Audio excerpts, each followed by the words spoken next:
100 kilometer. Saya beberapa kali ke sana, ke Tabuk, ke Mu'tah. Mu'tah sekarang masuk ke Yordania, Urdun, Yordania, Syam. Jarak dari Madinah ke Mu'tah 1200 kilometer. Ya, kalau ke Tabuk itu sekitar 800. Ya. Kalau sekarang naik kendaraan, naik mobil itu kurang lebih ya 10 jam lah, 8 jam atau 9 jam gitu. Ya. Jadi kalau dari Madinah ke arah Syam itu Madinah, kemudian yang besarnya ya Madinah, Khaybar, itu kota besar Khaybar itu. Dulu ditinggali Yahudi, Pak. Sekarang oleh orang-orang Saudi itu jadi kota besar gitu. Besar sekali. Ada kampus di sana luas dan ada situs bersejarah. Ya, benteng Yahudi Khaybar. Sampai sekarang masih ada. Jadi kalau yang sering umroh, sayang kalau tidak mengunjungi tempat-tempat yang ada kaitan dengan Sirah Nabawiyah. Ya kalau yang sekali memang agak susah, kalau berkali-kali coba kunjungi itu ya. Ya, kunjungi karena akan nambah iman. Kita akan tahu bagaimana peperangan di zaman dulu, hebatnya kaum muslimin, perjuangan muslimin gitu, kita akan paham nanti. Di mana? Di Khaybar. Setelah Khaybar nanti ada Madinatul Ula, Madain Saleh. Ya, Madain Saleh, ada Madinatul Ula, kemudian Tabuk, ini perbatasan, baru Tabuk gitu. Nah, baru masuk wilayah Syam. Syam itu yang pertama tuh Yordan, Urdun, Yordania, Suriah, Palestina dan juga Lebanon. Ya. Nah kembali, jadi perang ini dikatakan perang Tabuk karena memang terjadinya di Tabuk pada bulan Rajab tahun 9 Hijriah. Ya. Hadirin sekalian, apa yang menyebabkan perang Tabuk ini sudah saya sampaikan di pertemuan yang sebelumnya, sudah agak lama, ketika membahas tentang perang Mu'tah. Ini dari sini penyebabnya ya. Perang apa? Perang Mu'tah. Hadirin sekalian, di perang Mu'tah kita tahu yang menjadi penyebabnya adalah ketika sahabat Nabi yang mulia yang bernama Al-Harith ibn Al-Azdi radhiyallahu anhu dibunuh oleh Surahbil ibn Amr Al-Ghassani. Dia diutus bawa surat ke daerah Basrah, bawa surat ajakan untuk masuk Islam. Ya, nanti dicegat oleh Surahbil ibn Amr Al-Ghassani. Ini orang kepercayaan Kaisar Heraklius untuk di perbatasan Syam dengan Hijaz. Dicegat, ditanya, "Aina anta? Mau kemana kamu?" Dia sampaikan, "Saya mau berangkat ke Basrah membawa surat dari Rasulullah Muhammad sallallahu alaihi wasallam." Ditangkap, kemudian dibunuh. Membunuh utusan itu kejahatan, pelanggaran hukum internasional, nggak boleh dibunuh. Ya, Nabi mendengarkan, Nabi langsung menyampaikan, siapkan pasukan, terkumpullah 3.000 prajurit.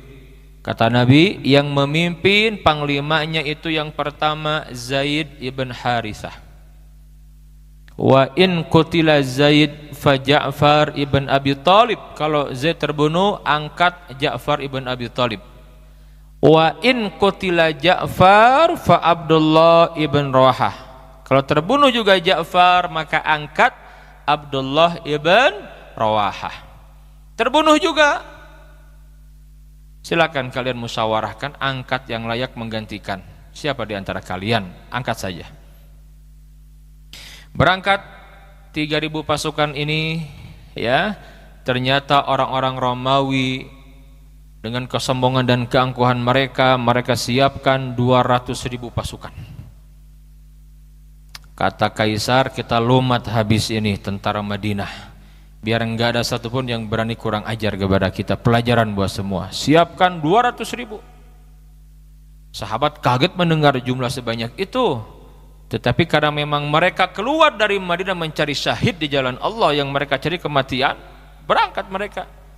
Bukan untuk kembali. Kata Abdullah ibn Rawahah, ayuhal qaum,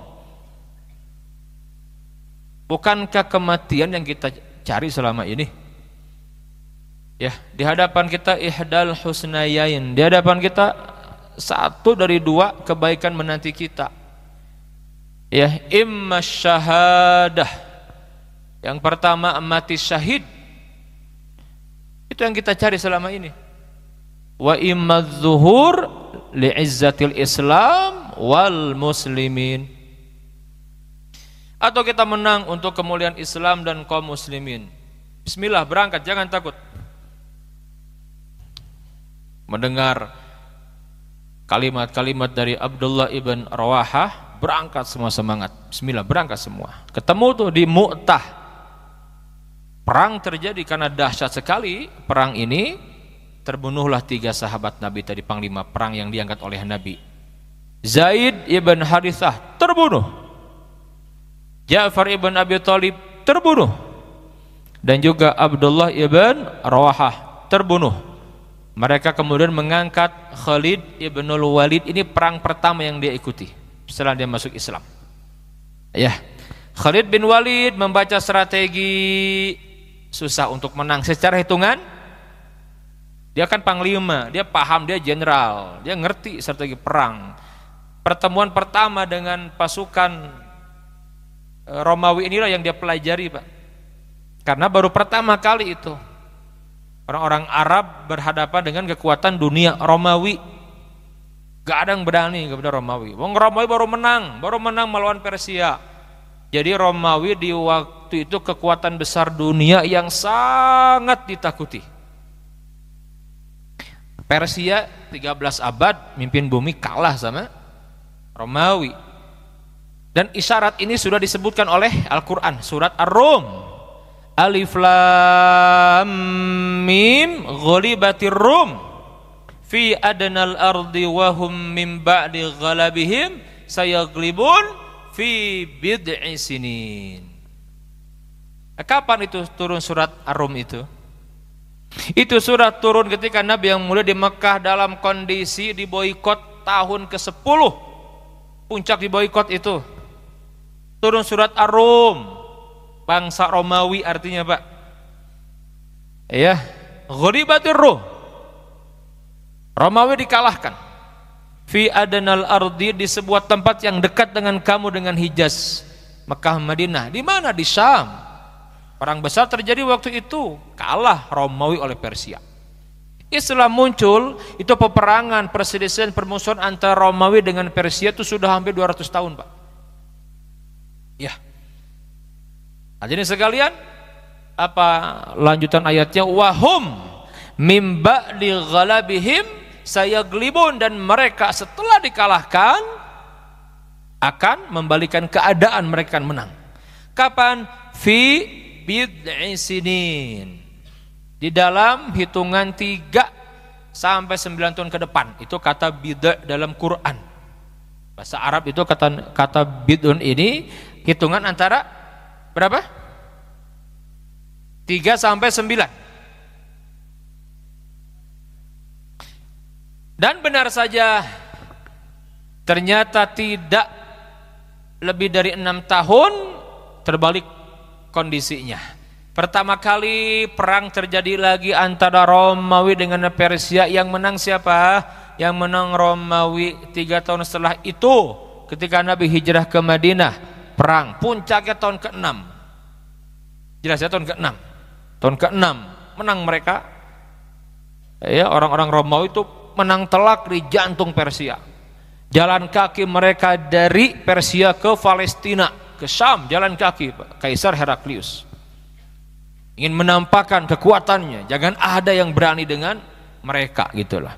Maka mereka sampai bereforia mereka itu, ya, di Syam. Nah ketika itu kan Nabi ngirim surat awalnya nih, Nabi ngirim surat. Sahabat Dihyah ibn Kalbi radhiyallahu anhu bawa surat. Ini surat nggak dikenal, bukan nggak ada nama, bukan. Min Muhammadin abdillah wa rasulih, dari Muhammad hamba dan utusan Allah. Ini siapa Muhammad? Nggak dikenal dalam kancah dunia. Siapa Muhammad gitu?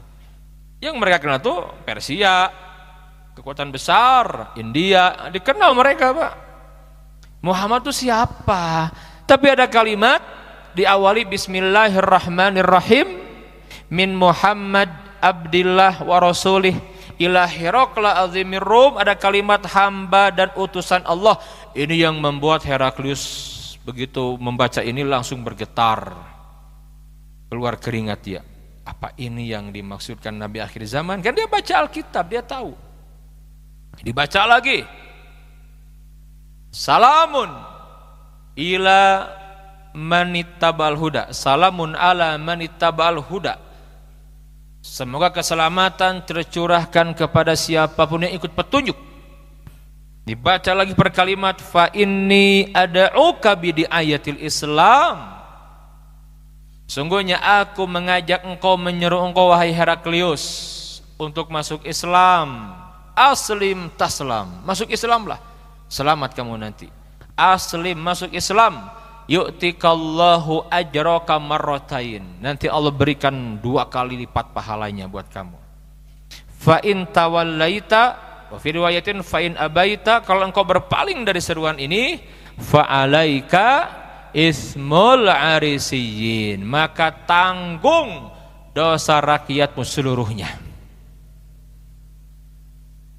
Wah, dilihat ya surat ini kan gitu ya. Kata dia apa? Panggil orang Mekah, orang Arab yang datang ke sini.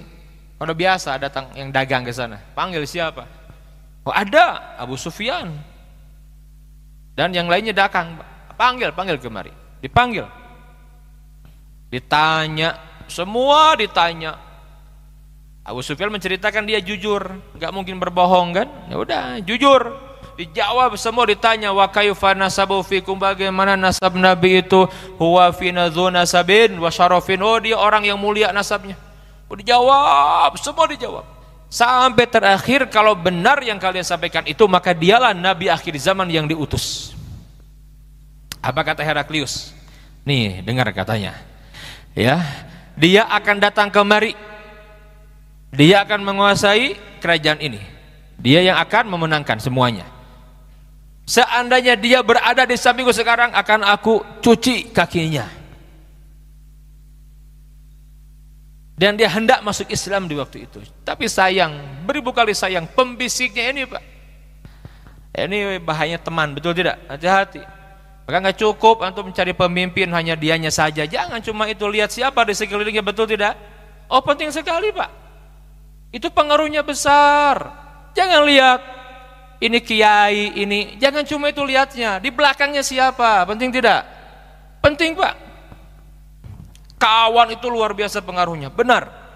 Abu Thalib nih ketika akan wafat sakit, Nabi datang, kata Nabi, ya ammi qul la ilaha illallah kalimah uhajjulaka biha indallah yaumal qiyamah.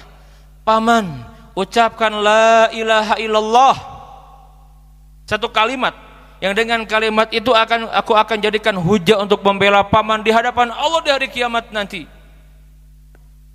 Dia mau ngomong, cuma di sebelah kirinya ada Abu Jahal dan abu-abu yang lain, yang belum ada Abu Janda. Nah, itu belum ada Abu Janda. Belum ada Abu Janda. Antum kenal Abu Janda enggak? Jangan kenal. Bapaknya janda, semoga dia dapat hidayah, amin. Kasihan, dia dapat duit dari begitu, kasihan. Ya. Apa kata Abu Jahal? Ya Abu Thalib, atargabu am millati Abdul Muthalib. Hai Abu Thalib, kamu ingin meninggalkan agama nenek moyangmu? Awas, dicela kamu nanti. Jangan. Berat. Lihat ke sebelah kanan. Kata Nabi, ya ammi, qul la ilaha illallah, kalimah uhaju laka biha indallah yaumal qiyamah. Paman, jangan hiraukan mereka. Ucapkan la ilaha illallah paman. Satu kalimat aku akan berhujah di hadapan Allah membela engkau nanti di hari kiamat. Mau ngomong itu Abu Jahal, ya Aba Talib atarghabu am millati Abdul Muttalib. Terus ini kan kawannya, betul tidak lingkungan Pak? Berat. Sampai datang sakaratul maut dan dia tidak mengucapkan kalimat itu. Dia meninggal mati di atas kekufuran. Nauzubillahi min dzalik. Itulah bahayanya kawan, betul tidak?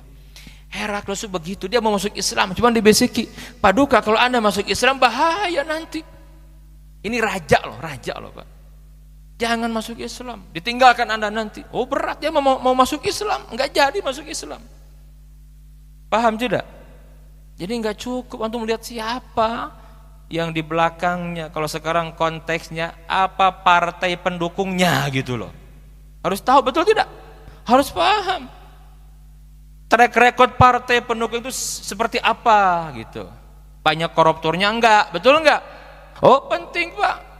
Enggak main-main, kita akan milih pemimpin untuk Indonesia ke depan, betul tidak? Oh harus cerdas. Kita ini 1 dari 3. Ya.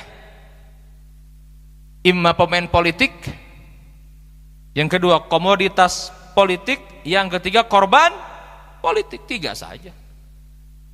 Gak usahlah bawa-bawa politik dalam beragama. Ente terkena virus sekularisme. Ini kan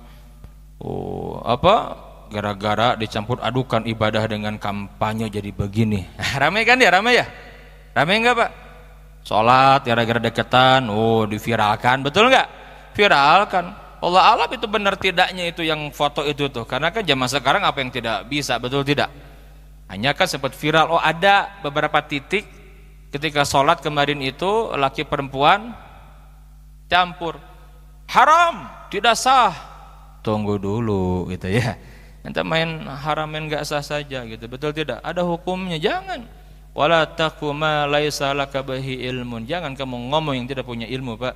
Inna sam'a wal basar wal fuad kullu ulaika kana anhum mas'ul. Akan ditanya semua. Pendengaran, penglihatan dan juga hati. Para ulama membahas, Pak. Betul tidak?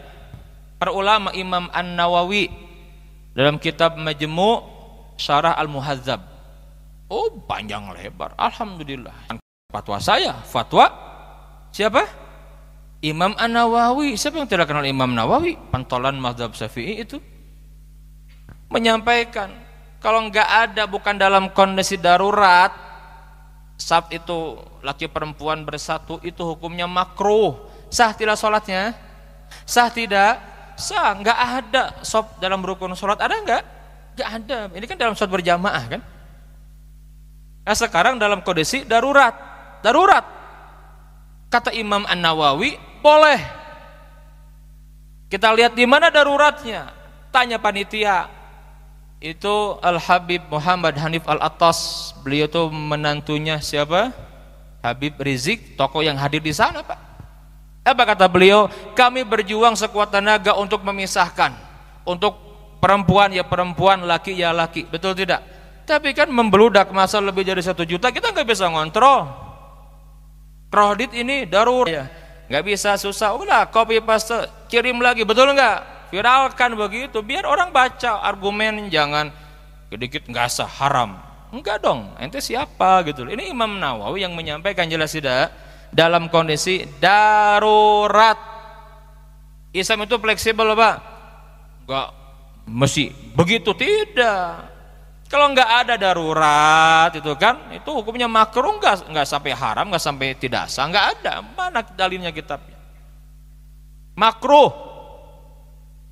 Walaupun tetap kita mengutamakan yang namanya soft, laki-laki di depan, perempuan di belakang, begitu. Dalam kondisi tertentu di Masjidil Haram, saya sering ke sana Pak. Itu kan mulai sekarang saja itu askar agak ketat. Hajah, ruh waro. Oh gitu. Apa tuh? Oh, belakang, jangan di sini. Oh dipaksa, ayo rada bandel Bu. Kal tukang kan suami istri nggak, mah balik deh. Jeung salakina embung pisah gitu kan, ada tuh. Kat panggih carekan deui ka tukang deui, balik deui gitu kan Pak. Ya ada susah di sana Pak, betul tidak? Sehingga tawaf nggak bisa gitu kan. Itu darurat namanya itu. Itu Islam tuh begitu. Anehnya Pak, kalau kampanye dangdut di mana-mana numara rabok Pak, nggak ada yang protes. Azan lewat tembak, labrak saja nggak ada yang protes. Giliran ini salat qiyamul lail, zikir, doa, masya Allah tabarakallah, mulai sadar gitu, dihabisi. Ya memang tidak mudah mengikis virus ideologi sekuler itu, nggak mudah gitu. Ingat, ideologi sekularisme itulah yang sudah menyebabkan runtuhnya peradaban Islam. Sekuler itu luar biasa, Pak. Ya, kadang mata mereka nggak usah bawa-bawa apa? Nggak usah bawa-bawa apa? Agama dalam politik dipisahkan. Nah, ini nggak benar. Jelas tidak? Ini nggak benar. Ya. Kok jadi ke sana? Gara-gara antum sih mancing-mancing. Astagfirullah. Baik, ini jam berapa sudah Isya ya? Sudah. Allahu Akbar. Ini baru mukadimah ini, belum ke inti belum. Ini baru mukadimah pengantar ini. Antum siap hadir nggak nanti? Kalau nggak saya mau pulang. Oke, ba'da Isya lanjut ya. Ini pengantar. Karena kita akan paham bagaimana strategi membangun opini, Pak. Penting sekali. Ini perang opini. Ini menjelang tanggal 17 opini luar biasa. Wah. Serius, Pak. Ya. Antum punya handphone kan? Gadget kan? Punya paket kan? Sayang ini, ya Allah. Tinggal beberapa hari lagi, saudaraku. Sayang. 5 tahun ke depan jangan menyesal. Sekarang ini peluang Pak. Lawan opini, lawan gitu. Perang opini, amal soleh insya Allah. Kita tidak menyebar hoax, tidak.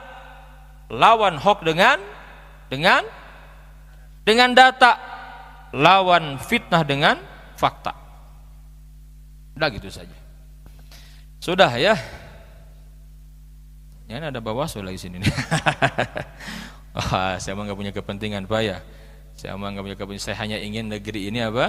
Lebih baik saja, insya Allah ya begitu. Baik, kita lanjutkan setelah Isya ya, insya Allah. Hadirin sekalian, kita lanjutkan ya sesi yang kedua ini. Saya di mana tadi kita itu? Mukadimah. Baru mukadimah ya. Allahu Akbar, mukadimah itu. Nah, jadi kembali ya, perang Tabuk ini lanjutan dari perang Mu'tah ya, perang Mu'tah. Ya. Kita tahu bahwasanya ketika Khalid ibn Walid kemudian beliau diserahkan kepemimpinan, maka beliau merubah apa? Strategi. Ini Khalid bin Walid, Pak. Khalid ibn Walid itu ketika berperang, setelahnya meninggal Zaid ibn Harithah terbunuh, kemudian juga siapa? Ja'far ibn Abi Thalib terbunuh dan juga Abdullah ibn Roha terbunuh, maka dipilihlah siapa? Khalid ibnul Walid dipilih menjadi panglima perang. Nah, Khalid ibnul Walid itu punya strategi luar biasa. Dulu kalau perang malam itu istirahat, pagi perang sampai sore gitu, malam istirahat. Nah, Khalid bin Walid punya strategi apa? Beliau merubah formasi pasukan. Ya. Yang sayap kanan di sebelah kiri, Pak. Yang sayap kiri ke sebelah kanan, yang belakang tuh ke depan.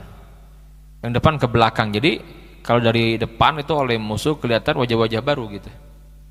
Itu strategi Khalid. Kemudian kuda-kuda yang dinaiki itu ya ditarik biar suara ringkikan kudanya itu rame kan, kayak banyak gitu. Kemudian ditarik agar menghentakkan kakinya gitu sampai debu itu kelihatan.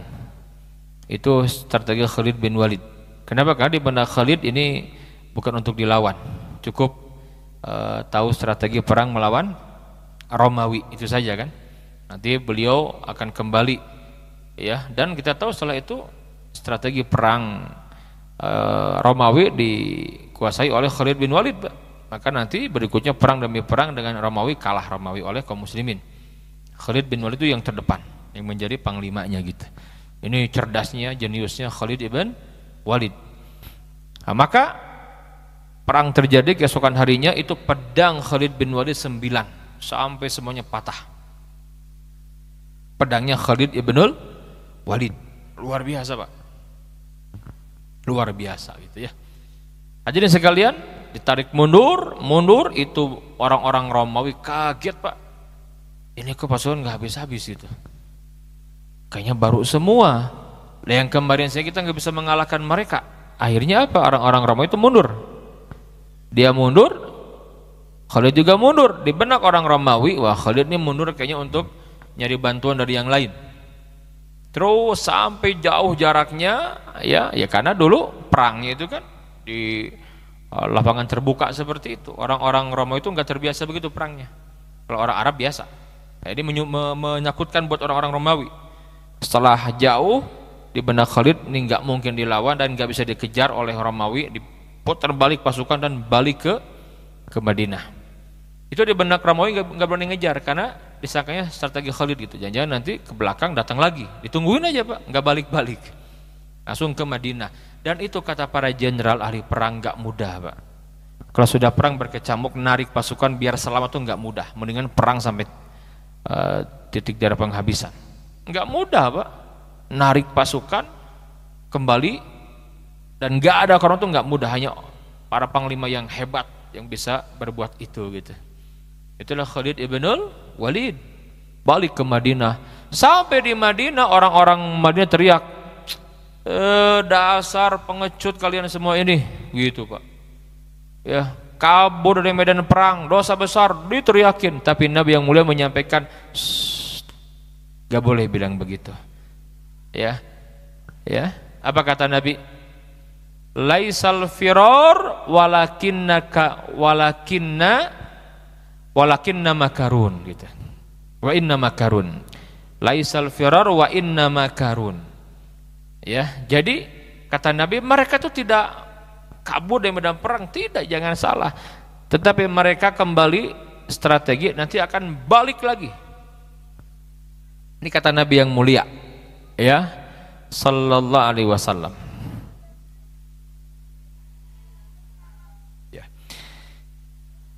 Jadi nanti balik lagi, hanya strategi. Itu oleh Nabi yang mulia. Jadi sahabat faham. Nah, di sini Nabi yang mulia, kenapa Nabi melihat ini bagian dari apa? Bagian dari strategi dan opini dimainkan. Nah, opini dimainkan. Ternyata Romawi kaget. Ternyata kata Romawi, ini kita yang rugi gitu loh. Kenapa? Karena secara opini itu yang menang muslimin. Kenapa? Orang-orang Arab mereka jadi takut dengan muslimin. Yang tinggal di perbatasan itu antara Syam dan juga Arab itu mereka takut. Maka mereka nanti masuk Islam berbondong-bondong. Termasuk orang-orang Gotofan. Orang Gotof masuk Islam. Sampai 7.000 orang masuk Islam itu. Maka nanti di Futuh Mekah itu kan, di Ramadan itu yang datang berapa 10.000, karena tadi ada orang yang baru masuk Islam. Jelas tidak? Luar biasa. Ya, jadi secara opini muslimin yang menang. Romawi kalah opini. Ya, kirain hebat ngelawan yang baru kemarin berdiri aja nggak bisa kalah. Padahal katanya militer terkuat. Banyak lagi 200.000. Lah ini ngabisin 3.000 nggak bisa gitu loh. Wah, ini kan jadi viral, sekarang viral ya. Dikirain kuat, nggak ada apa-apanya. Ramai. Wah, itu Romawi itu ya, mereka kemudian membuat strategi. Kaisar Heraklius setahun persiapan, Pak. Setahun persiapannya luar biasa. Ya. Maka semua prajurit itu dibayar. Setahun ke depan gajinya dibayar dengan mahal. Kata Ibnu Ishaq dalam sirahnya, dibayar Pak. Luar biasa kan, dibayar. Ya. Mereka menyiapkan setahun latihan terus. Sampai kemudian mereka mengumpulkan semua pasukan termasuk dari Ghassan. Dari Ghassan itu di Syam, di wilayah Yordania, Urdun kalau sekarang. Ghassan. Arab yang agamanya Nasrani gitu. Ini orang kepercayaan Heraklius. Gabung, maka terkumpullah pasukan. Ada yang menyebutkan 200.000, ada yang menyebutkan 300.000. Nah, ini untuk apa? Untuk mengelumat Madinah gitu. Ini bahaya dibiarkan karena dampak dari perang Mu'tah ternyata membahayakan bagi orang-orang Romawi ya Pak. Wah, secara opini ini kita kalah. Itu harus dipahami, perang opini dari dulu tuh bagian dari strategi kita. Maka terdengarlah kabar bahwasanya orang-orang Romawi akan menyerang, membumi hanguskan Madinah. Wah, serem juga kan? Kata Umar bin Khattab, Umar menyampaikan, sampai kami itu takut, nggak pernah kami merasakan kegelisahan takut kecuali di perang itu gitu. Bayangkan Raja Ghassan akan masuk nyerang, termasuk orang-orang Romawi. Kan luar biasa kan, tidak main-main gitu. Tidak main-main.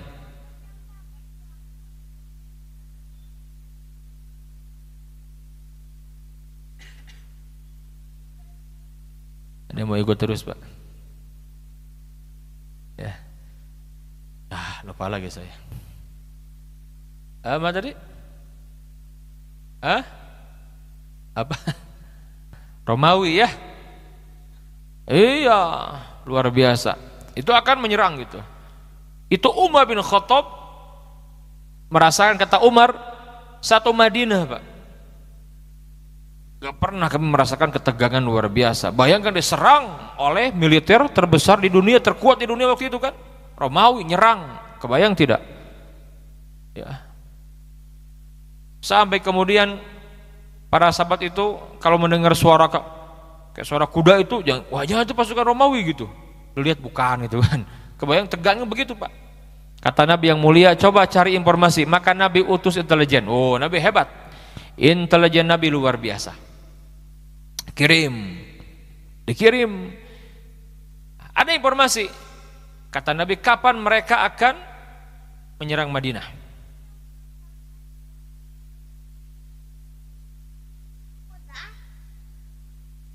Lupa lagi. Belum, baru jam 8 itu. Sejam lagi ya.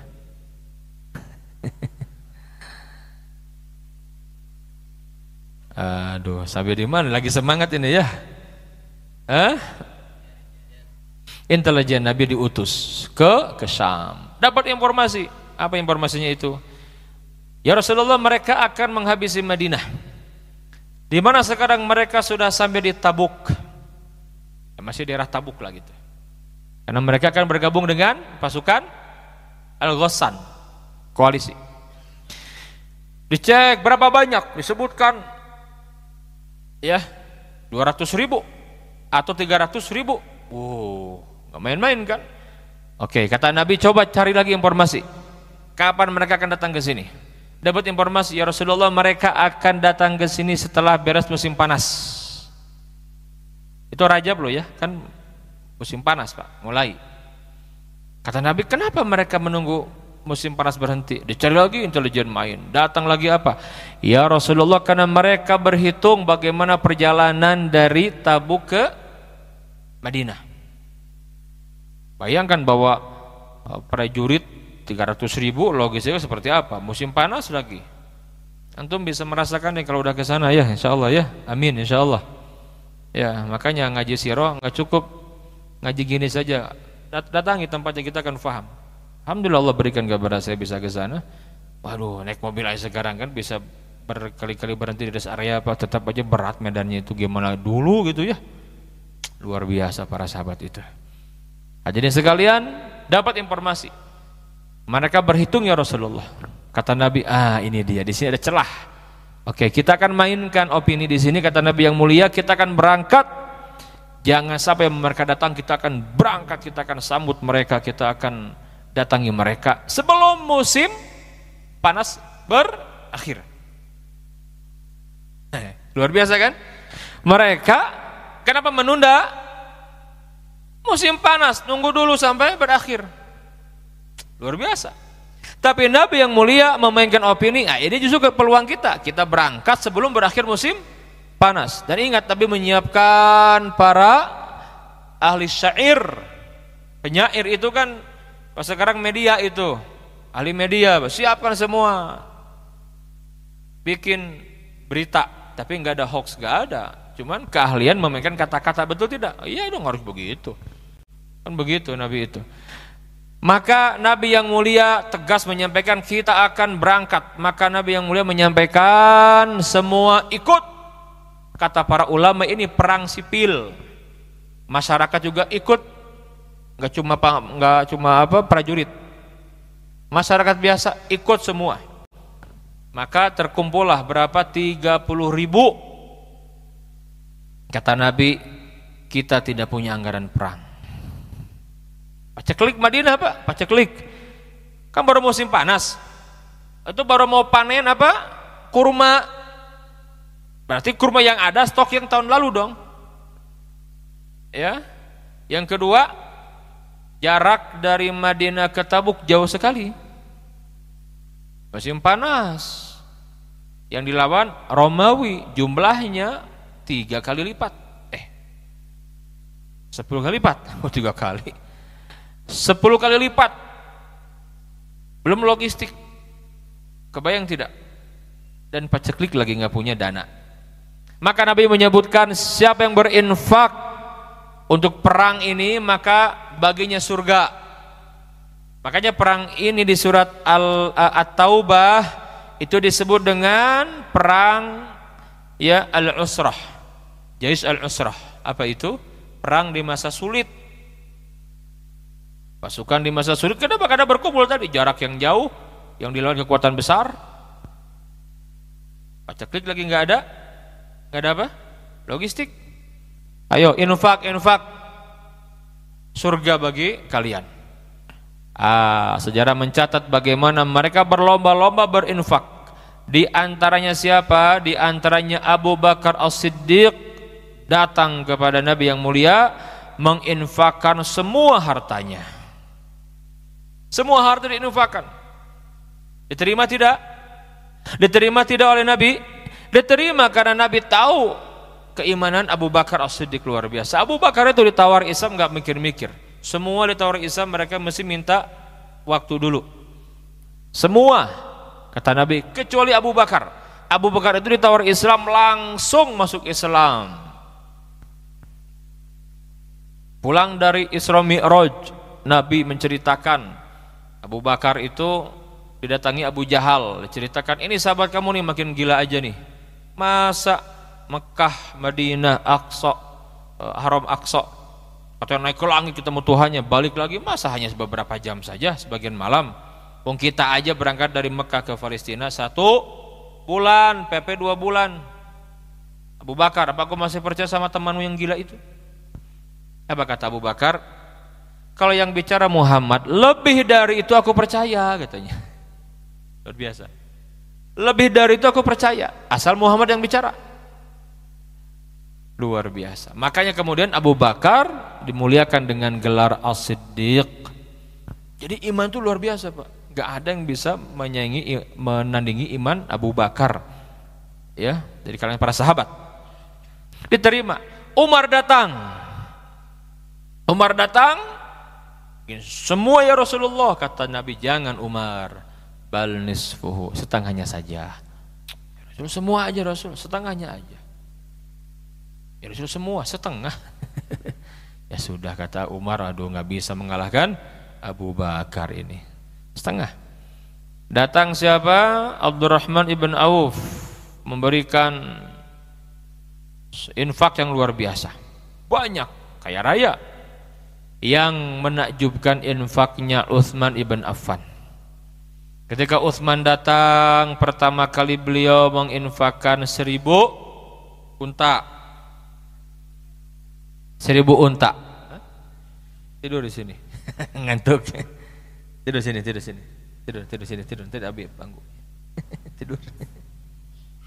Baru 4 tahun lebih ini ya. Doakan. Jadi mujahid. Duduk. 1.000 unta, bukan unta kebun binatang, bukan. Ini unta logistik perang Pak. Kalau sekarang itu mobil penarik logistik, kan itu enggak mudah Pak. Dulu kan unta, ya kan kuat, unta pilihan. 1.000 unta, katakan satu unta ada yang menyebutkan harganya itu 50 sampai 100 juta kalau dirupiahkan sekarang. Ambil yang paling kecil lah, harga unta itu 50 juta satu ekornya, kali 1000 berapa? Berapa? 50 juta berapa nolnya? Ayo dikali berapa tadi? 1000 jadi berapa? Besar enggak? Besar enggak? Itu baru pertama mukadimah itu.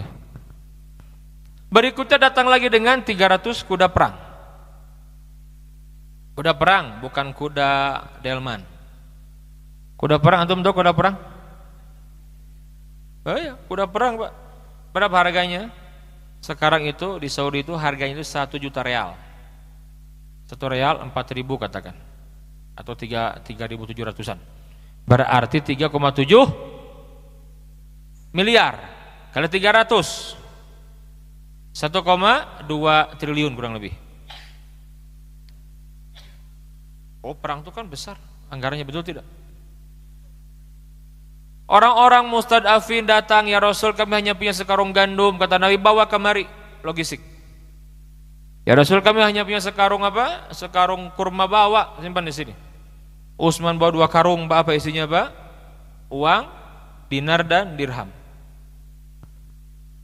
Ini sahabat luar biasa. Nabi sangat takjub. Keluar kalimat dari Nabi yang mulia, ma dara Utsmana ma amila ba'dal yaum. Tidak ada yang membahayakan Utsman apa saja yang ia perbuat setelah hari ini. Gak ada yang membahayakan. Luar biasa kan? Artinya apapun yang dia kerjakan tidak akan mengurangi kedudukannya di surga. Makanya kan hartanya dikekalkan oleh Allah. Sampai sekarang masih ada harta Utsman bin Affan, luar biasa. Radhiyallahu taala anhu. Terkumpul. Ya. Maka Nabi yang mulia kemudian menyiapkan, hadirin sekalian, waktu itu ada orang-orang munafik. Nah, orang munafik Pak. Orang-orang munafik itu lihat ya, cari celah. Si munafik ini kan begitu ya. Orang-orang munafik itu mencari celah bagaimana menjatuhkan muslimin gitu.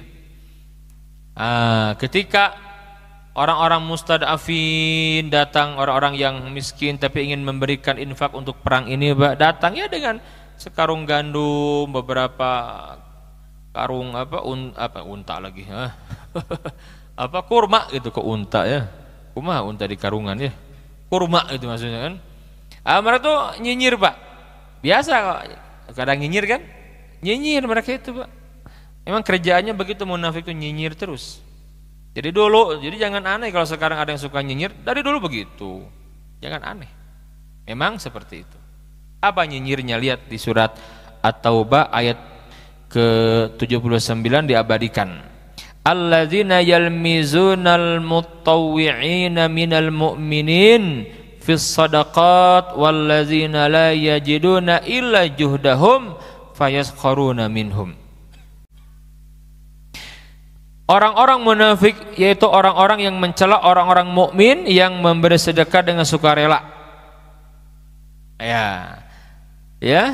Dan mencela orang-orang yang tidak memperoleh untuk disedekahkan selain sekedar kesanggupannya. Ya, maka orang-orang munafik itu menghina mereka. Nah, begitu. Jelas ya? Jangan aneh, di bawahlah ayah suka nyinyir, Pak. Jadi kekurangannya terus, emang begitu kerjaannya gitu. Hadirin sekalian, ingat ya, nanti orang-orang munafik dalam melancarkan semua makarnya ini Pak, nanti dia biar tidak ketahuan bangun masjid. Di Madinah dia bangun masjid untuk berkumpul biar nggak kelihatan. Dia bangun masjid yang kemudian hari dikenal dengan sebutan Masjid Diror. Nah, di sini nih, Masjid Diror. Oh, dia biar nggak ketahuan, maka dia mengajak, ya Muhammad, dia nggak jarang manggil Rasulullah. Ya Muhammad, ta'al kemari salat di masjid kami bangun masjid nih gitu. Nabi membiarkan saya sibuk Nabi itu. Ya Muhammad, ajak sahabat bersolat di sini. Itu pura-pura biar gak ketahuan konspirasi mereka. Ya. Gitu. Jadi mereka tuh mencari celah, laporkan gitu terus. nakut-nakutin begitu. Itu orang-orang munafik begitu. Hadirin sekalian, Nabi tidak menggubris. Nanti Nabi pulang dari perang Tabuk ini kan, Nabi datang, kemudian bukannya sholat, tapi Nabi memerintahkan sahabat untuk membakar masjid ini, merobohkan masjid ini. Masjid apa? Diror. Kita bahas nanti ke depan. Hadirin sekalian, maka persiapan dilakukan, ya. Hadirin sekalian, maka berangkat 30.000. Ada sahabat Nabi beberapa orang, termasuk namanya Ka'ab bin Malik. Ka'ab bin Malik ini sahabat yang kategorinya sahabat utama. Dia juga penyair dan dia juga seorang yang ahli memanah, memanah dan ahli pedang. Jadi gak pernah absen dalam peperangan. Ya, itu Ka'ab bin Malik. Di waktu itu Ka'ab bin Malik tidak ikut. Kenapa tidak ikut? Atas wif. Apa itu? Menunda-nunda. Karena waktu itu Ka'ab bin Malik dalam kondisi diberikan kemudahan, kelapangan rezeki lah gitu ya. Kuda punya bagus-bagus. Kalau sekarang kan mobil, kendaraan gitu ya. Unta juga sama. Kurmanya lebih dulu panen gitu. Wah, sedang dilenakan dengan dunia lah. Aduh, pulang ke rumah tuh malas gitu kan. Enaknya di rumah gitu. Ya, lihat Rasulullah mempersiapkan. Kan Nabi itu sebulan persiapannya, Pak. Lama sekali. Nyantailah nanti aja. Kata Nabi, kita berangkat, ini H-5. Kata Ka'ab, nanti aja. Terus sampai hari haknya Nabi berangkat, Ka'ab, tenang saja nanti aja. Kuda saya kuda hebat, bisa nyusul nanti. Nabi berangkat, saking banyaknya pasukan Nabi nggak sempat ngabsen. Itu persatu nggak sempat. Kata Ka'ab, aman nggak ketahuan gitu kan. Udah, Nabi berangkat. Hari kedua nanti nyusul gampang. Terus begitu sampai setelah seminggu ngagebeg, Pak. Apa ngagebeg itu, Pak? Kaget ini, Ka'ab. Ya Allah, nggak mungkin nyusul kan? Nggak mungkin nyusul lagi, Pak. Waduh, itu Ka'ab bin Malik merasa bersalah. Ka'ab bin Malik itu keliling di Madinah, siapa yang nggak ikut? Aduh, yang nggak ikut itu siapa? Orang-orang yang mustadafin, orang-orang yang memang nggak punya bekal. Kan Nabi itu melarang. Datang orang-orang nggak punya bekal, ya Rasul, kami ingin ikut ya Rasulullah. Kata Nabi, jangan, kita logistik ini, kalau punya logistik ayo. Perbekalan kalian kita terbatas sekali. Jangan nggak usah ikut semua, kata Nabi. Nangis pulang. Quran mengabadikan kisah ini. Surat Taubah. Sedih sahabat itu. Kata Ka'ab, wah yang gak ikut orang yang begini nih. Jalan lagi, orang-orang munafik gak ikut itu kan. Yang gini-gini yang gak ikut. Waduh, merasa bersalah. Atau orang yang udah uzur, udah sepuh gitu. Aduh, gak enak. Mulai itu, gak tenang, gelisah. Dia cari lagi siapa yang gak ikut. Aduh, dia konsul kepada keluarganya. Apa kata keluarganya? Enggak apa-apa, Ka'ab, kan kau nih ahli. Nanti kalau Muhammad Rasulullah datang, ceritakan saja alasan engkau kan. Udah bikin alasan aja kan, kau nih jago yang membuat. Dia penyair, Pak. Udah pasti Nabi percaya. Iyalah, aku akan buat alasan. Udah disiapkan tuh, nyari alasan disiapkan. Ya, kita bahas lagi ya kisah Ka'abnya ya. Kan baru berangkat ini. Nabi berangkat, Pak. Nabi berangkat, nah ini disebut dengan Jais al-Usrah. Ini pasukan di masa sulit gitu ya. Hadirin sekalian, bergerak sampai kemudian sampai di Tabuk. Sampai di Tabuk nih, Nabi tungguin, Pak. Nabi tungguin. Berapa lama coba? 2 minggu. Tungguin tuh. Di perjalanan itu Nabi mempersiapkan siapa? Para sahabat. Ahli syair itu bikin berita media kan, sampaikan. Ini berita sampai ke orang-orang Romawi. Sampai apa berita itu? Pasukan Muhammad bergerak dari Madinah 30.000 di musim panas berangkat untuk memerangi Romawi. Terus rame, wah ini kalau sekarang viral gitu ya, hebat Muhammad ini. Terus begitu, Pak, orang-orang Arab juga, ini memang luar biasa pasukan Islam. Semua menyebar. Itu didengar oleh orang-orang Romawi. Itu Kaisar Heraklius, Pak, Kaget, Muhammad ikut 30.000 di musim panas keluar. Wih, kita aja mikir gitu kan, ini gimana pasukan seperti ini gitu. Mulai itu dihantui rasa takut. Gak percaya diri itu orang Romawi. Apa iya kita bisa menang? Kalau kita melawan kalah lagi kita jatuh gitu kan. Wah, tambah repot kita nanti. Nabi datang ke Tabuk, Pak, 2 minggu tuh Nabi tungguin. Enggak berani juga keluar tuh orang-orang Romawi. Nah, Nabi di sini memainkan apa? Opini terus, opini. Kalau kalah dengan opini nggak usah kita perang, betul nggak? Nggak usah perang fisik, opini mainkan terus. Wah, terus luar biasa. Muslimin hebat, muslimin kompak, muslimin kuat, itu harus digaungkan terus. Itulah opini begitu, Pak. Jadi jangan sekali-kali menampakkan kelemahan kaum muslimin kepada musuh. Jangan sekali-kali menampakkan perpecahan kaum muslimin kepada musuh. Jangan, ini dibaca oleh mereka, kalau ketahuan mereka akan acak-acak lagi kita nanti. Itu begitu caranya. Ya, kenapa para ulama sekarang bergerak untuk mengajak umat ayo bersatu? Bukan tidak ada perbedaan. Ada perbedaan, tapi kalau itu khilafiyah, regowo, kita punya target besar dari sekadar mempermasalahkan masalah khilafiyah di lapangan, betul tidak? Tetapi kan karena sekarang banyak diangkat, musuh tahu itu kan, masuk mereka digoreng terus. Jelas tidak? Digoreng terus, lawan Pak. Ya, kayak sekarang juga sama, nggak ada yang aneh saudaraku. Kalau antum belajar sejarah nggak ada yang aneh, pengulangan saja kok. Kayak sekarang kan, wah ini Pancasila versus khilafah. Betul nggak? Itu senjata terakhir mereka tuh begitu, Pak. Udah biasa, jadi nggak aneh. Jadi dulu begitu. Apalagi yang dimainkannya. Udah itu yang dimainkannya. Makanya lawan opini mereka, betul tidak? Memang milik mereka doang Pancasila, betul nggak? Ulama itu yang merumuskan. Cuman tafsir Pancasila itu harus benar. Jangan ditafsirkan oleh pemikiran yang sekuler. Jelas tidak? Ulama bangkit, lihat. Sila pertama ketuhanan yang Maha Esa.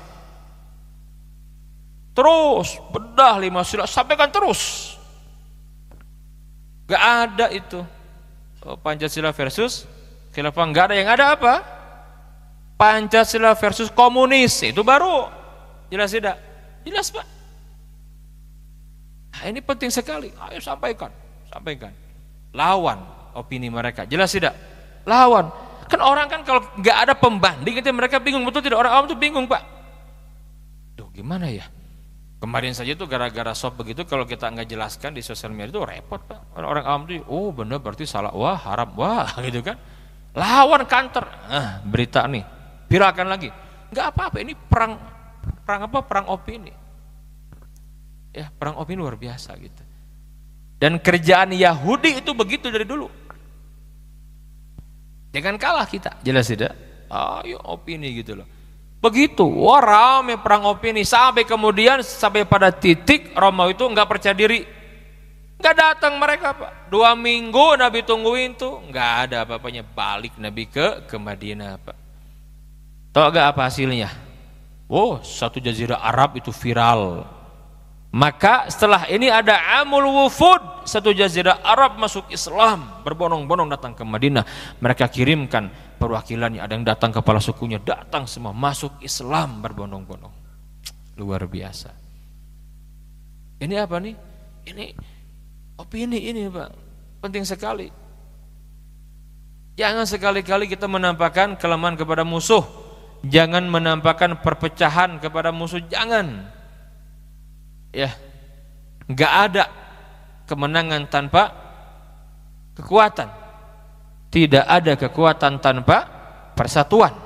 Tidak ada persatuan tanpa ukhuwah, dan tidak ada ukhuwah tanpa persatuan bolak-balik itu. Tidak ada ukhuwah tanpa silaturahim. Penting, betul tidak? Iya. Gaungkan. Ayo bersatu dalam masalah akidah Ahlus Sunnah wal Jamaah. Bertoleransi dalam masalah khilafiyah, furu'iyah. Bekerja sama dan berjamaah dalam dakwah. Emang oleh kelompok kita saja gitu menghadirkan kebangkitan Islam? Enggak, ini Tugas berat, tugas besar ini harus semua terlibat, betul tidak? Nggak bisa oleh satu kelompok, nggak bisa, harus semua punya peran. Jelas ya? Seperti itu. Nah, Nabi mainkan opini itu. Takut Romawi, Pak. Kan nggak ada itu perang fisik di perang Tabuk, nggak ada. Jadi perang apa? Opini. Nabi itu tahu, wah ini udah kita menang opini, Nabi udah balik. Kalau bisa dengan perang opini, ngapain dengan perang fisik, betul tidak? Udah balik Nabi itu. Lihat dampaknya, mereka mundur, Pak. Orang-orang Arab itu mulai takut dengan muslimin. Itu udah puncak lah. Dengan foto Mekah juga udah puncak itu. Cuman ada yang masih berpikir-pikir kan? Seperti suku Hawazin, Thaqif. Tapi dengan perang Hunain masuk Islam mereka. Ya, terus berpikir, wah ini udah layak lah gabung dengan muslimin.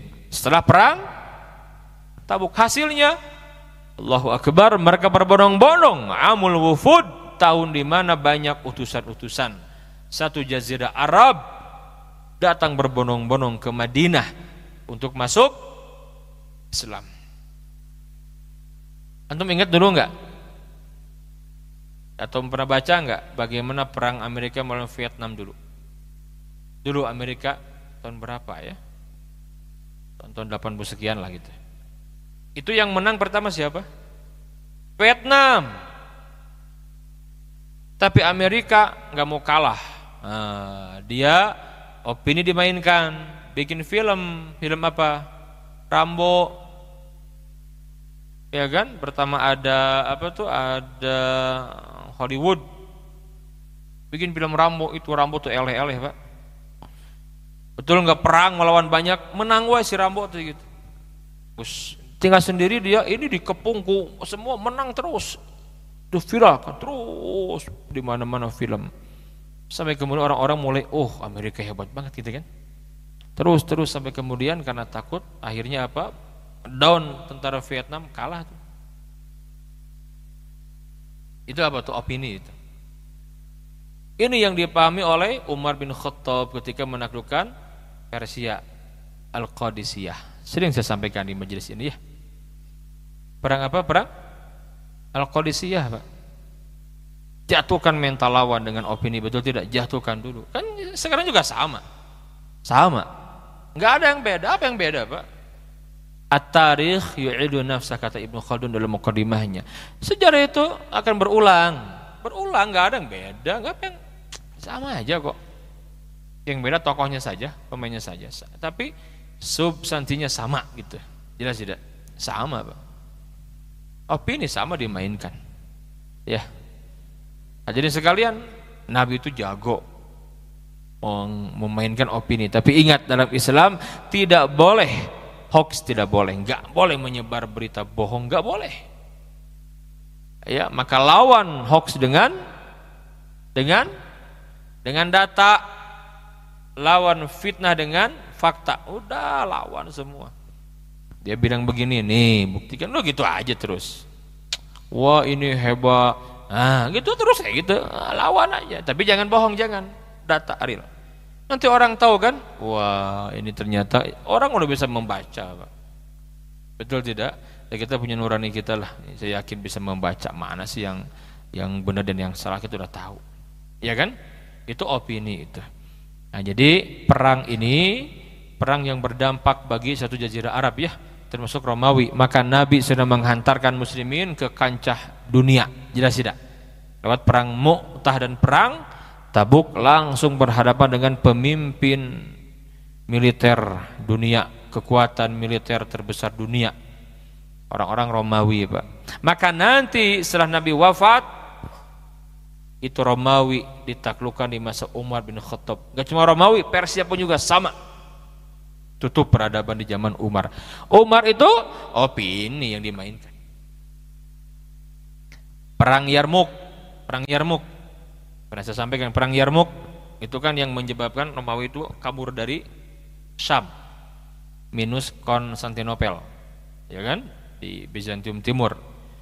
Itu Umar luar biasa ketika sahabat sang panglima datang, ya Amirul Mukminin, kita menjebol benteng ini, enggak jebol-jebol ini, tolong dong berikan nasihat. Apa yang harus dilakukan? Waduh, Umar langsung Kata Umar, cek ada nggak sunnah Nabi yang tidak dikerjakan. Semua harus sama. Kirim surat nyampe, oh iya, dicek apa sunnah yang nggak dilakukan. Dicek semua sudah Pak. Oh tinggal satu apa? Bersiwak.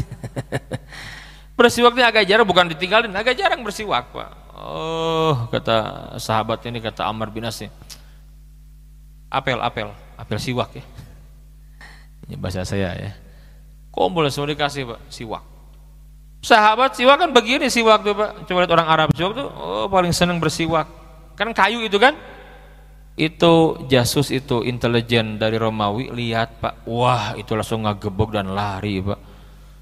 Wah, muslimin lapar, kayu dimakan katanya gitu.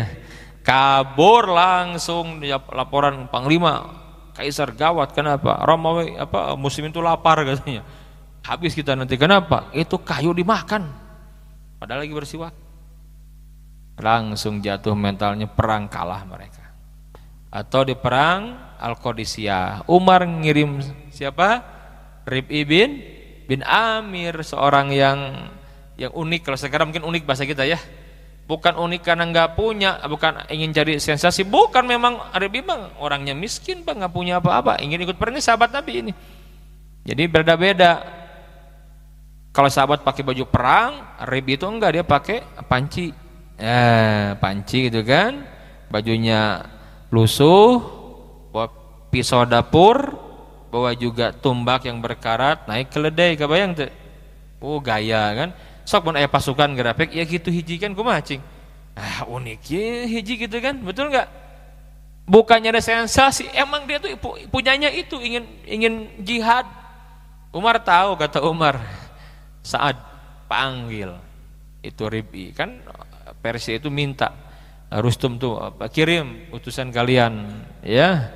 Udah berangkat kamu Rib'i, berangkat Rib'i Pak. Dipanggil tuh kan, kata Umar, kamu berangkat ke Persia. Ana ya Amirul Mukminin, ya ente culang-ciling gak salah, kamu berangkat sana, bismillah. Pede berangkat Pak. Datang di Persia, oh itu Persia kan gila hormat, karpet merah digelar kanan kiri itu, emas itu ya, bantal-bantal perhiasan segala macam, istananya, singgasananya. Disambut pas datang Rib'i Pak. Ini kata-kata penjaganya ini bilang gimana? Woi, mau kemana ente ini? Ini bahasa saya gitu ya. Ya, ente ini tahu nggak? Ini Rustum Persia ini, ngapain ke sini kamu? Loh, aku diminta sama pemimpin kalian datang ke sini. Mau ngapain? Ya nggak tahu, saya diminta ke sini.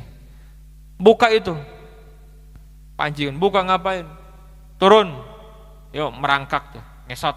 Tau ngesot nggak? Kan orang-orang Persia gitu bakal ketemu itu kan ngerangkak. Kan sekarang ada juga kan di kita kan, ketemu siapa lah gitu ya. Waduh ngesot ada kan, gila hormat. Rib'i langsung, Pak, orang beriman enak aja ente nyuruh ani begituan, enggak mau. Ayo lepaskan itu, enggak mau. Kalau dibolehkan saya dengan begini silakan berangkat, kalau tidak saya pulang lagi, yang perlu siapa? Rupanya diskusi mereka ini didengar oleh Rustum. Kata Rustum, da'hu, biarkan dia itu utusannya Umar, utusannya muslimin, biarkan dia datang kemari, enggak apa-apa.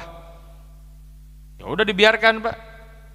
Itu Rib'i bin Amir Pak naik keledai, kebayang di sininya panci Pak, bajunya lusuh. Ini kata ahli sejarah ya. Dia bawa apa? Pisau dapur, bawa linggis lagi apa? Tombak. Itu karpet merah Pak diinjak Pak. Jreg. Wah, eta pasukan yang melihat, asa diinjak-injak, kurang ajar gitu kan, baru kali ini nih ada orang berani seperti ini gitu kan. Itu para pengawal Rustum tuh nggak terima, dia mencari celah gimana caranya, dia lari ketemu sama di ruangan Rustum tuh Panglima, wahai Paduka, itu pintu masuk ke ruangan Anda itu pendekkan, turunkan ke bawah. Kenapa? Ini orang kurang ajar ini, kita nggak nerima nih, nggak sopan gitu kan, biar dia membungkuk kepada Anda. Kata Rustum, benar juga, boleh turunkan. Diturunkan Pak. Itu Rib'i bin Amir pas nyampe ke sana, loh kok pintunya yang ini pendek. Oh pira saja tuh pilingnya tuh tajam sekali. Wah, ini ada makar ini kan, kurang ajar kata Rib'i. Rib'i turun Pak, yang duluan masuk itu keledai dan pantatnya dulu. Nih masuk. Itu orang-orang istana itu Pak, lihat pantat keledai masuk Pak. Waduh, kurang ajar itu kan. Udah gitu yang masuk siapa? Rib'i, bukan kepala dulu ngebungkuk tapi nonggengan Pak. Ada pantat dulu, geger si itu. Waduh, ini orang kurang ajar bener kata mereka. Naik lagi, datang ketemu pas di hadapan dia dengan gayanya Pak. Oh, harus begitu gitu ya. Turun Pak, ini tumbak tancapan itu apa tuh? Bantal yang kainnya berlapis emas itu. Tusuk sampai amburadul Pak, cuek gitu kan. Akhirnya kata Rustum, "Ayuhal qaum, kamu ini mau ngapain kemari gitu kan? Ente ini mau makan, minta duit." Sekarang gitu ya. Tak kirim nanti, udah kirim. Ya, kalau di situ udah down tuh mentalnya Pak. Kan luar biasa kan? Udah kasih. Apa kata Rib'i? Enak aja. Dengerin katanya. Nahnu qaumun. Kami suatu kaum ibta'atsanallah, yang diutus Allah, linukhrijal ibad min ibadatil ibad ila ibadatillahi rabbil ibad. Kami ini diperintah Allah untuk mengeluarkan, menyelamatkan manusia dari penghambaan kepada sesama manusia, hanya menghamba kepada Allah saja, kepada Allah saja ya. Dan kami diutus untuk membebaskan manusia min diqqid dunya ila sa'atid dunya wal akhirah, membebaskan manusia dari sempitnya dunia kepada luasnya dunia dan akhirat. Akhirat oriented itu kan bisa dakwah Islam. Hidup kita harus akhirat orientasinya. Dan kami diutus untuk membebaskan manusia min jauril adyan ila adilil Islam, dari kezaliman agama-agama yang ada kepada keadilan Islam. Kata Rustum, nih kalau kita nggak mau gimana? Kata Rib'i, nggak apa-apa, nggak mau masuk Islam, bayar jizyah. Oke, jizyah. Kalau nggak mau juga, nuqatilukum jami'an, kami akan berperang dengan anda semua. Berperang? Iya. Sampai kami dapat janji dari Allah, janji dari Tuhanmu. Iya, apa janjinya? Kalau kami mati, surga tempat kembali kami. Kalau kami menang, di izzatil Islam wal muslimin. Tugas Pak. Wih, itu langsung takut Rustum Pak. Kata Rustum, beri kami waktu ya untuk berunding. Boleh, beberapa lama? Ya, sebulan 2 bulan, enak aja sebulan 2 bulan. Hanya boleh maksimal 3 hari. 3 hari, ya 3 hari. Nabi kami memerintahkan begitu. 3 hari, ya 3 hari. Wih, itu ramai di belakang. Kok ini orang kurang ajar bener gitu kan? Kata dia, kata Rustum nih, diam-diam katanya. Kamu kemari katanya. Saya mau tanya, kamu ini panglima perangnya ya, panglimanya? Bukan. Saya bukan panglima perangnya, saya prajurit biasa. Prajurit biasa. Siapa panglimanya? Itu mendengar itu Pak, langsung mereka ciut takut. Kebayang tidak? Ini prajurit biasa kayak begini mentalnya gitu. Kayak begini ini nih mentalnya. Maka kata pembisik Rustum, wah Paduka, kita nggak akan menang nih lawan orang kayak begini nih. Yang gini-gini di prajuritnya gimana? Gimana komandannya? Ini prajuritnya kayak begini mentalnya gitu. Gimana komandan panglima perangnya? Nggak menang gitu. Lawan bersikeras, perang terjadi kan? Bayangkan 30.000 lawan 260.000. Itu enggak butuh waktu lama Pak, kalah tuh Persia, bahkan tutup peradaban Persia. Lagi-lagi apa? Opini dimainkan. Wah, muslimin hebat terus, padahal enggak seimbang. Itu penting saudaraku. Sama perang Tabuk juga seperti itu. Jadi opini itu bagian dari strategi Nabi. Udah kalau bisa dengan opini menang, gak usah perang, udah opini saja mainkan, betul enggak? Terus, maka lawan, antum jangan diam saja, jangan. Selama tidak melanggar hukum, betul enggak? Ingat, jangan ada yang dilanggar hukum. Udah teriak mereka ini penista Pancasila, kita balikan apa itu Pancasila?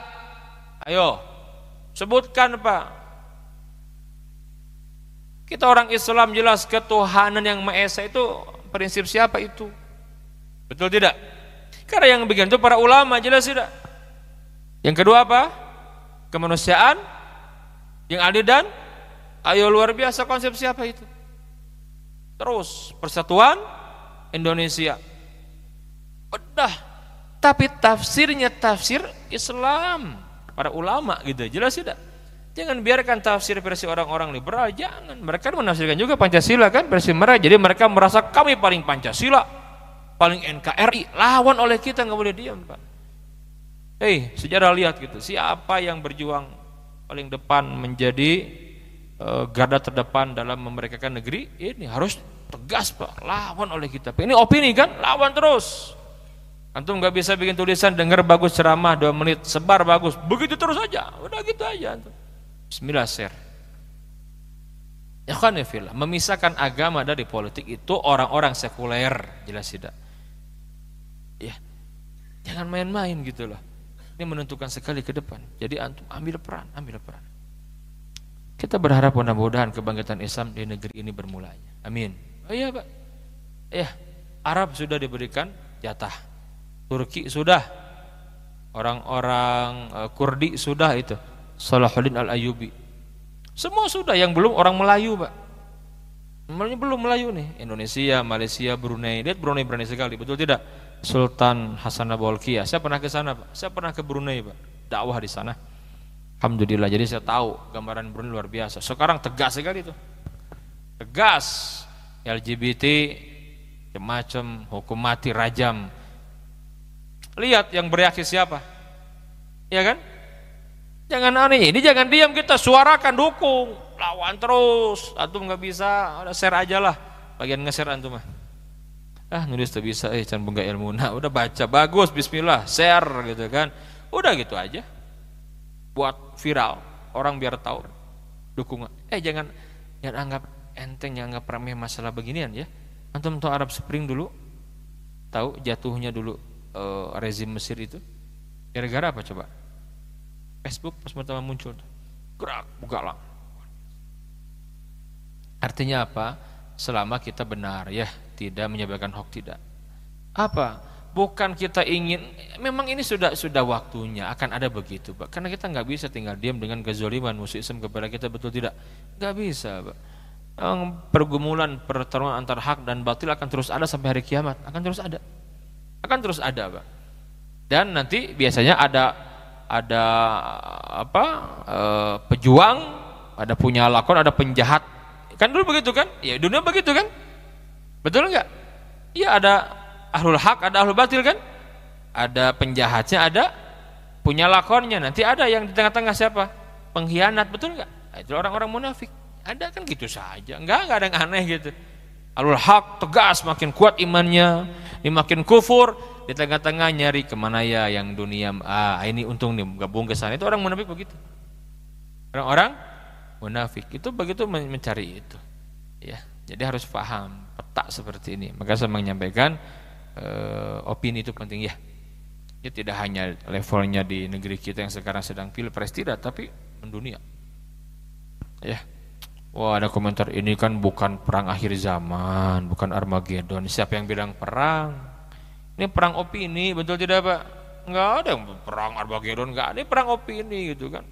Harus siap, ya memang harus begini, betul tidak? Harus paham.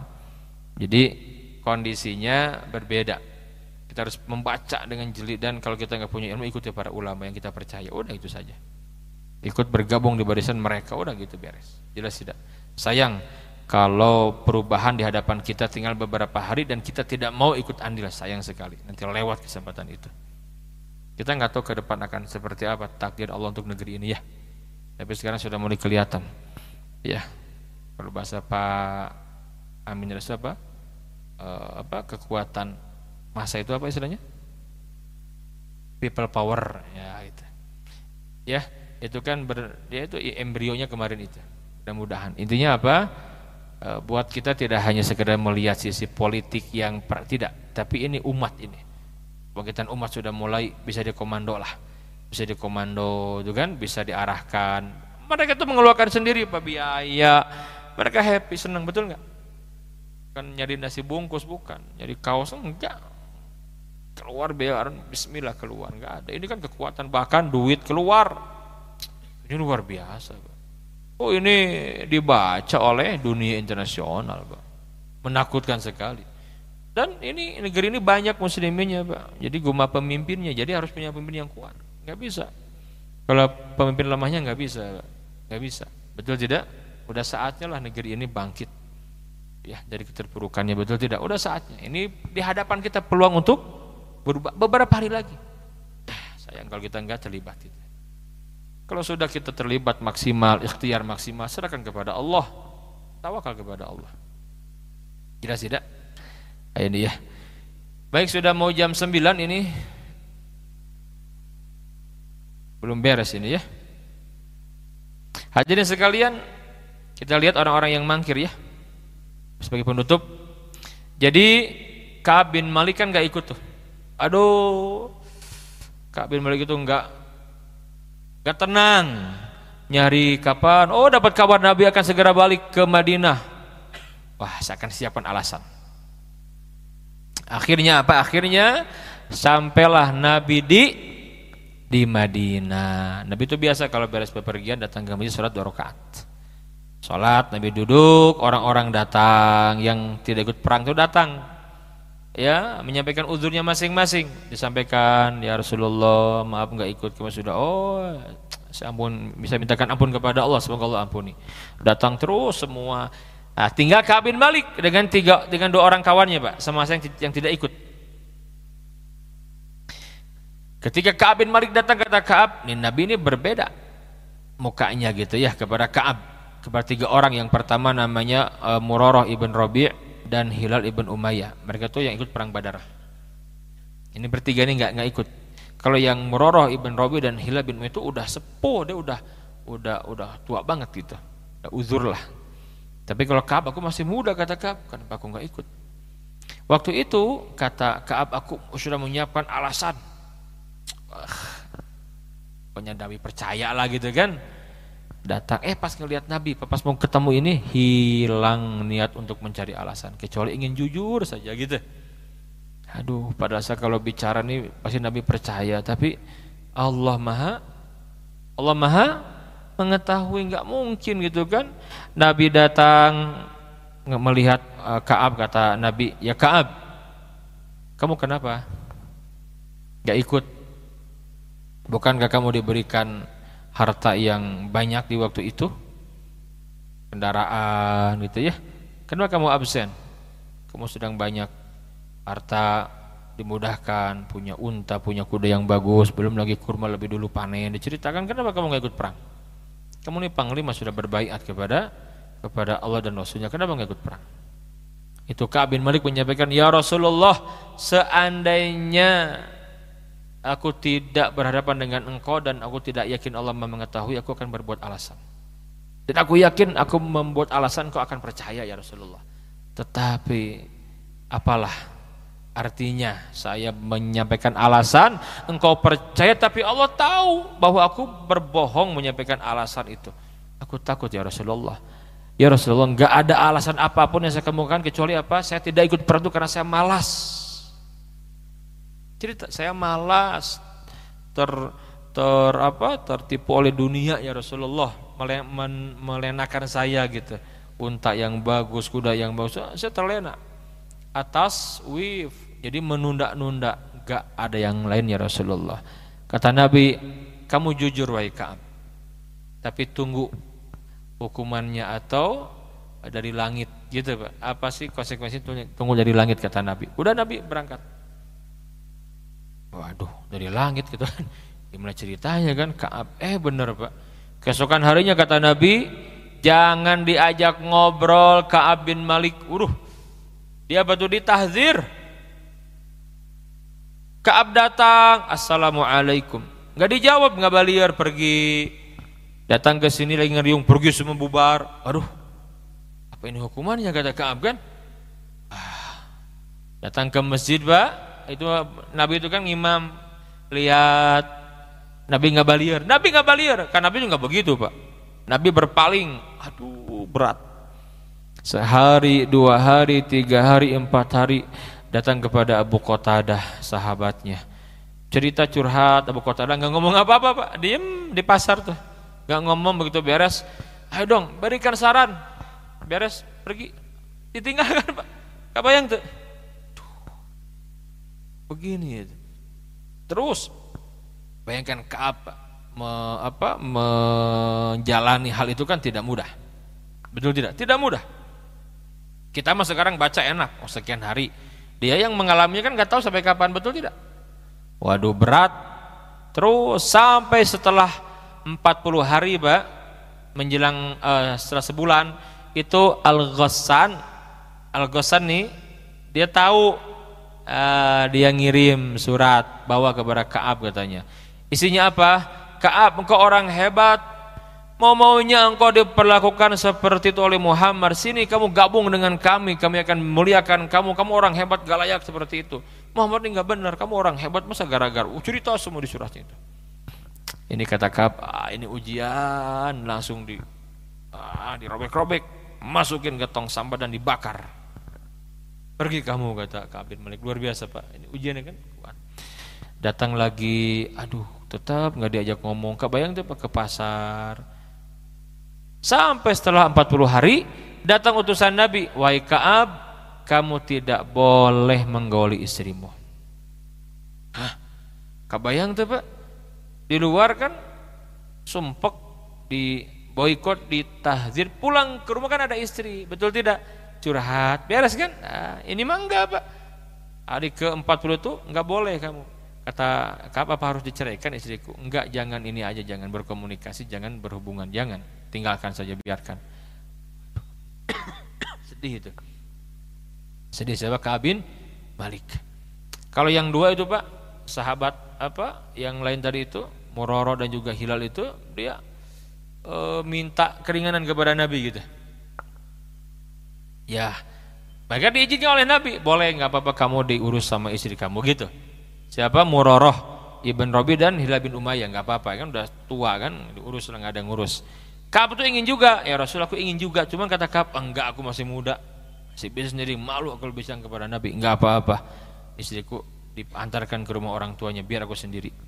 Itu, Pak, hari ke-40 nangis yang malam, Pak. Ka'ab bin Malik itu nangis, ya Allah, ingat dosanya gitu, berat. Sampai hari ke-50 maka sahabat Nabi yang mulia datang teriak di bukit, Absyir ya Ka'ab, bergembiralah wahai Ka'ab, Allah telah menerima taubat engkau. Allahu Akbar. Turun wahyu dari langit menegaskan bahwa engkau diterima taubatnya oleh Allah Subhanahu wa taala. Itu Ka'ab bin Malik, Pak, kaget. Apa seperti itu? Langsung Ka'ab sujud syukur, menangis, dan dia temui Nabi. Ketika datang ke Masjid Nabawi, semua sahabat tersenyum. Absyir ya Ka'ab, selamat wahai Ka'ab, Allah telah terima taubat engkau. Ya, kata Ka'ab, apakah ini dari Rasulullah atau Allah langsung yang menurunkan firman-Nya di surat At-Taubah ayat yang ke-118, waqala ta'ala wa 'ala tsalatsatil ladzina khulifu, dan terhadap 3 orang yang ditangguhkan penerimaan taubat mereka, hatta idza daqat alaihimul ardu bima rahubat, hingga apabila bumi terasa sempit bagi mereka padahal bumi itu luas. Ya, wa daqat alaihim anfusuhum, dan jiwa mereka terasa sempit pula oleh mereka terasanya. Wa dhannu alla malja'a minallahi illa ilaih, dan mereka mengetahui bahwa tidak ada tempat lari dari siksa Allah melainkan kembali kepadanya. Tsumma taba alaihim liyatubu, kemudian Allah menerima tobat mereka, liyatubu, agar mereka senantiasa tobat. Innallaha huwat tawwabur rahim, sesungguhnya Allah lah yang Maha penerima tobat lagi Maha penyayang. Oh, gembira sekali. Lihat kalimat Ka'ab.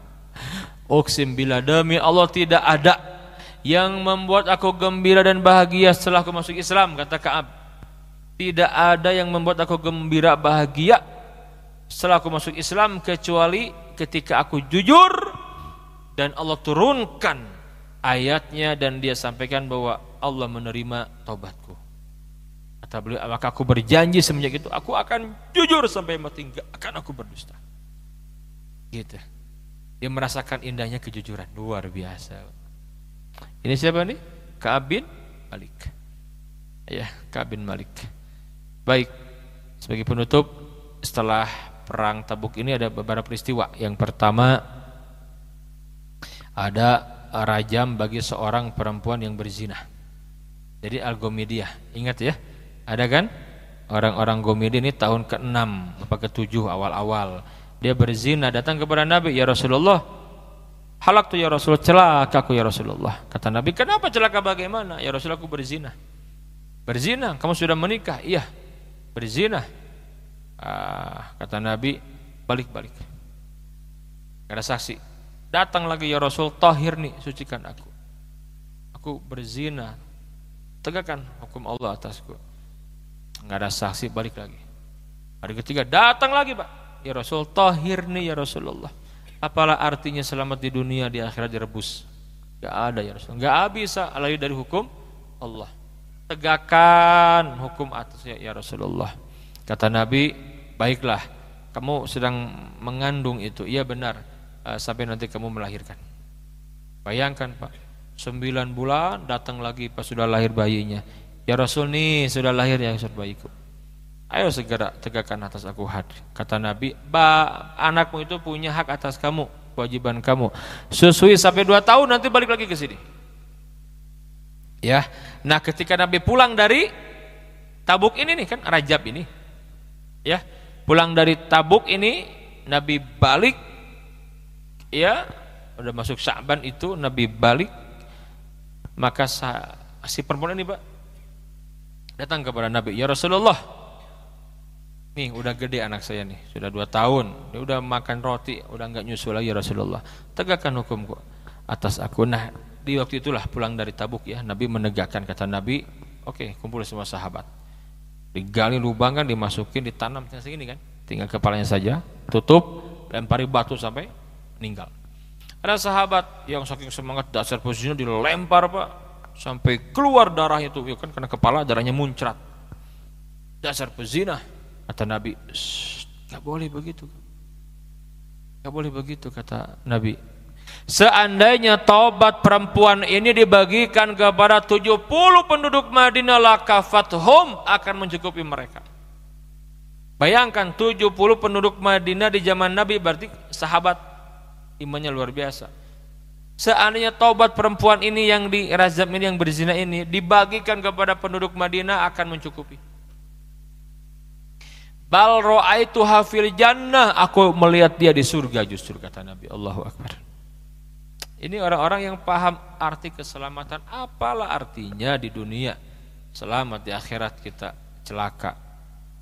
Makanya dia tuh berat, ya Allah, dibakar oleh dosa, nggak bisa. Mau lari kemana coba? Nggak bisa. Di dunia emang kekal, dunia enggak.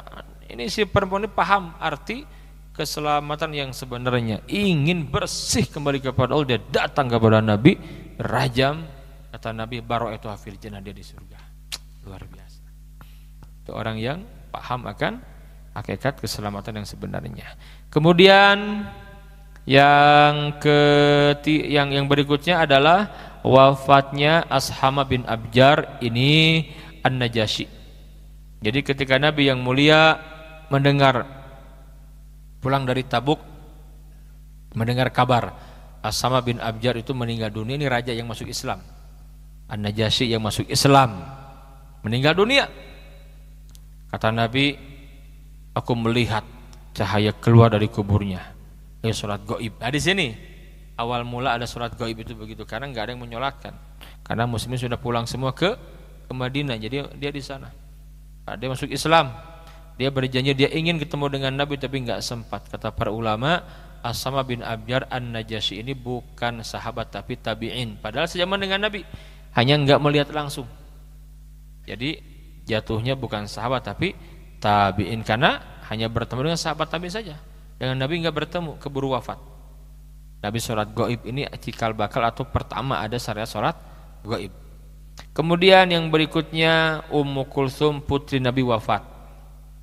Ummu Kulsum itu istrinya Utsman bin Affan. Yang pertama Utsman nikah dengan Ruqayyah, meninggal dunia. Nikah lagi sama putri Nabi Ummu Kulsum, meninggal dunia juga. Apa kata Nabi yang mulia? Andaikan aku punya putri yang ketiga, akan aku nikahkan kepada engkau wahai Utsman. Sayang sudah habis. Fatimah dinikahi Ali, ya kan, Ruqayyah udah meninggal lebih dulu. Ini tinggal meninggal juga, kalau masih punya putri aku berikan kepada kamu.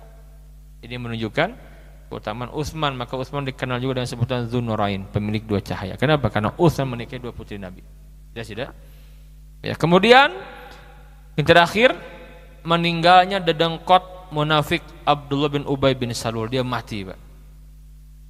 Ya, dan Nabi yang mulia itu mendatangi Abdullah bin Ubay bin Salul, ngajak masuk Islam, Pak. Agar taubat, dia datang, cuman dia tetap. Maka dia mati sebagai munafik i'tiqadi. Maka di surat An-Nisa disebutkan atau bersebutkan orang munafik itu fidarakil asfali minan nar, tempat kembali neraka, kerak neraka terdalam di akhirat, nanti di kerak nerakanya, Pak. Itu di tahun itu. Dan Nabi yang mulia membakar masjid Diror, yang dibangun tadi orang-orang munafik itu. Jelas tidak? Nah, kembali ya, saya akan tutup dengan menyampaikan, sebenarnya nggak cukup waktu untuk membedah semua, tetapi saya ingin menyampaikan bahwasannya Nabi yang mulia memainkan opini di sini. Jelas ya? Opini di perang Tabuk ini. Terbukti opini ini membuat orang-orang satu jazirah Arab masuk Islam. Romawi takut mereka mundur ke belakang, berbondong-bondong orang masuk Islam. Kenapa? Karena di mata mereka Islam hebat, Islam kuat, layak diikuti. Romawi takut sekali. Ini lagi-lagi opini. Saya mengajak, selama yang disampaikan bukan hoax, kita sampaikan, kita baca, bagus ini, menyadarkan orang lain, bismillah, share. Niatkan ambil bagian dari dakwah untuk apa? Melawan tadi itu opini yang tidak benar. Ya kan? Tuduhan-tuduhan Islam itu radikal, teroris, buktikan. Lawan opini mereka. Islam gak seperti itu, betul tidak? Lihat orang-orang New Zealand sekarang banyak yang masuk Islam setelah ada penembakan di Masjid An-Nur di New Zealand itu, banyak orang. Makanya lawan opininya. Islam itu enggak yang dibayangkan oleh mereka teroris, aktivis. Enggak. Justru Islam membalas keburukan dengan kebaikan, betul tidak? Banyak orang-orang yang jahat kepada kaum muslimin dibalas dengan kebaikan, termasuk keluarga yang ditinggal, yang dibunuh oleh si teroris itu kan di Masjid An-Nur, memaafkan. Mungkin dia belum kenal Islam, saya maafkan. Itu kan didengar oleh orang-orang New Zealand dan dunia menyaksikan. Oh, Islam enggak seperti yang dibayangkan. Kan ini Islamophobia itu kan di luar biasa ya. Enggak, mereka tuh langsung menyampaikan salah kita selama ini. Akhirnya kan penasaran, beli Quran, banyak masuk Islam, mirip seperti peristiwa WTC itu. Banyak setelahnya orang masuk Islam. Itu cara Allah mengenalkan Islam kepada dunia barat seperti itu. Allah alam bisawab, ini yang disampaikan. Mudah-mudahan bermanfaat. Sudah mau jam 9. Ada waktu berapa tuh? 5 menit kurang atau 6 menit. Oke, kalau mau bertanya, saya beri kesempatan 1 atau 2, saya beri kesempatan. Kalau jamaah mau bertanya silakan.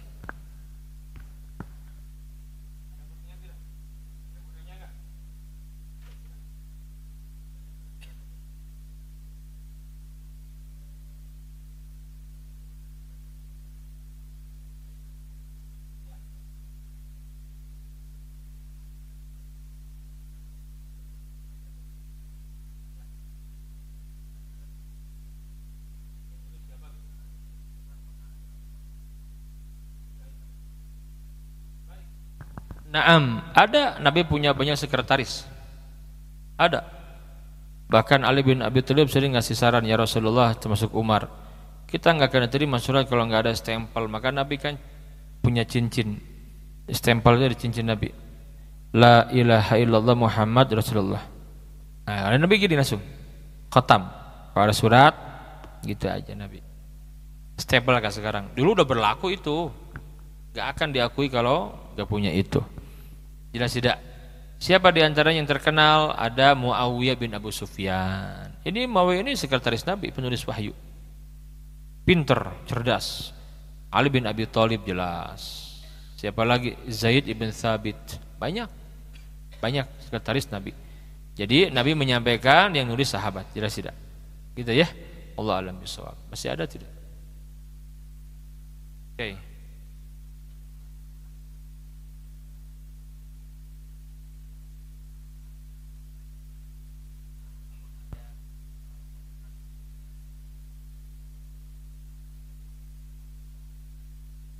itu tidak ada perang.